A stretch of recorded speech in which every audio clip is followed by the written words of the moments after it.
ये कहानी है एक गरीब बूढ़ी माँ की।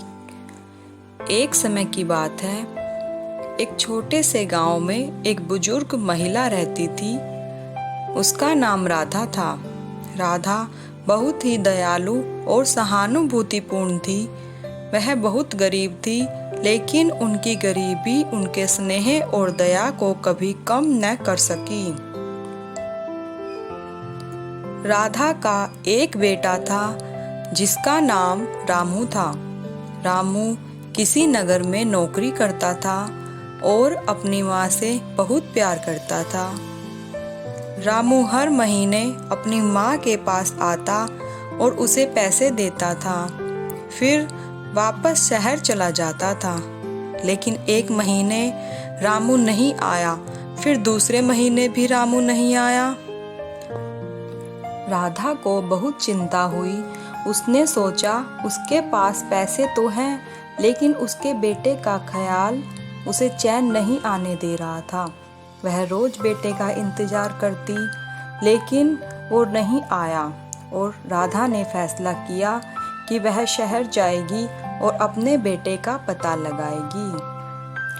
राधा ने अपने सारे पैसे जमा किए और शहर के लिए निकल पड़ी। शहर में पहुंचकर उसने अपने बेटे को ढूंढना शुरू किया। दिनों बीते, लेकिन वह अपने बेटे को नहीं ढूंढ पाई। उसके पैसे भी खत्म हो चुके थे। राधा की चिंता बढ़ गई, लेकिन उसने हार नहीं मानी। एक दिन वो एक दुकान के सामने बैठी थी और रो रही थी। दुकानदार ने उसे देखा और उसके दुख का कारण पूछा। राधा ने अपनी कहानी सुनाई। दुकानदार ने उसे अपने बेटे के बारे में बताया। रामू ने एक हादसे में अपनी जान गंवाई थी। राधा ये सुनकर टूट गई। उसने अपने बेटे के नाम की मिट्टी अपने हाथों से चूमी। उसकी आंखों में आंसू थे, लेकिन उसके मन में एक आशा थी। उसने अपने बेटे को खोने के दुख को स्वीकार किया और अपने गांव लौटने का फैसला किया। राधा की कहानी हमें ये शिक्षा देती है कि जीवन में कठिनाइयाँ आएंगी, लेकिन हमें कभी हार नहीं माननी चाहिए।